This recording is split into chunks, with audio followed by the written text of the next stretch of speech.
নড়াইলের ফসলের মাঠে দোল খাচ্ছে দৃষ্টিনন্দন সূর্যমুখী ফুল। প্রচলিত ফসলের পাশাপাশি লাভের আশায় কয়েক বছর ধরেই এই সূর্যমুখী চাষে ঝুঁকছেন স্থানীয় কৃষকরা।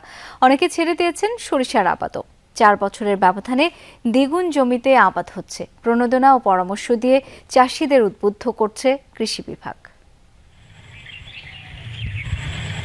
সূর্যের দিকে মুখ তুলে ফুটে আছে হাজারো ফুল। মধু আহরণে ব্যস্ত মৌমাছি, খাবারের সন্ধানে উঠছে পাখি। সেখানে তপ্ত রোদের মধ্যেই ক্ষেত পরিচর্যায় ব্যস্ত কৃষক বাদল হোসেন। গত মৌসুমে স্বল্প পরিসরে সূর্যমুখী চাষ করে লাভবান হয়েছিল তিনি। এবার 50% জমিতে চাষ করেছেন। এবারও ভালো ফলন ও লাভের প্রত্যাশা তার। আমি ভালো ফলন পাই। আমি এবছর 50 শতকে জমিতে চাষ করেছি এবং এই তেল আমি গত বছর বাঙিয়ে খাইছি। এই তেলে অনেক সুস্বাদু এবং খেতে ভালো, যার কারণে আমি এবার 50 শতকে করেছি এবং আমার দেখা দেখি মাঠে আরও অনেকে চাষ করেছে। শুধু চাষরার বাদল হোসেন নয়, জেলার বিভিন্ন মাঠে এবার প্রায় 1,500 চাষি সূর্যমুখীর আবাদ করেছেন। কৃষি সম্প্রসারণ অধিদপ্তরের তথ্য মতে 2022 সালে জেলায় 98 হেক্টর জমিতে আবাদ হয়েছিল। চলতি বছরে 117 হেক্টর লক্ষ্যমাত্রার বিপরীতে আবাদ হয়েছে 191 হেক্টর জমিতে। চাষিদের কেউ কেউ দ্বিতীয় তৃতীয়বারের মতো চাষ করছেন সূর্যমুখীর।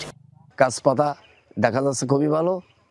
তো যদি এভাবে আমরা ফলনশীল হই তাহলে আমি আগামীতে হয়তো আল্লাহ দিলে আমি 1 একর জমিতে চাষ করব। ফলন যদি ভালো হয়, আগে আমি ভাঙ্গায় তেল খাবো, তারপরে বিক্রি করব। সূর্যমুখী চাষ হওয়া অধিকাংশ জমিতেই আগে এই মৌসুমে সরিষা চাষ হতো। লাভ বেশি ও তেলের পুষ্টিমান ভালো হওয়ায় সূর্যমুখীতে ঝুঁকছেন অনেকে। বলছেন লাভবান হলে আগামীতে আরও বেশি জমিতে আবাদ করবেন তারা।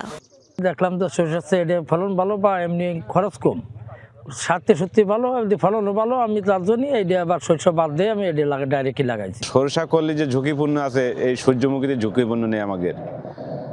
এতে করে আমরা সূর্যমুখীতে অনেক ফলন পাই এবং আমরা দামেও বেচতে পারি। এতে করে চাষি বাঁচি থাকতে পারি। উৎকৃষ্ট মানের সূর্যমুখীর তেল উৎপাদন অব্যাহত থাকলে কমবে সয়াবিন তেলের আমদানি নির্ভরতা, সাশ্রয় হবে বৈদেশিক মুদ্রা, দেওয়া হচ্ছে প্রণোদনা। কৃষকরা সূর্যমুখী চাষে উদ্বুদ্ধ হচ্ছে, তারা নিজেরাও খাচ্ছে এবং বিক্রি করতেছে। সূর্যমুখী এরকম অব্যাহত থাকলে আমরা আশা করি সয়াবিনের তেলের যে আমদানি নির্ভরতা সেটা কমবে, আমরা স্বাবলম্বী হব। এই যে সূর্যমুখী এটা করলে আমার লাভ তো আছেই, প্লাস হলো যে আমি এমন একটা তেল খাচ্ছি যেটা আমার শরীরের জন্য উপকার, ক্ষতিকর না। এই কারণেই আমাদের কৃষকদেরকে আমরা উদ্বুদ্ধ করি। জেলায় এবছর 450 টন সূর্যমুখী উৎপাদনের আশা কৃষি বিভাগের। বাজার মূল্য প্রায় 2.5 কোটি টাকা। শাজনীন অন্তরা, যমুনা নিউজ।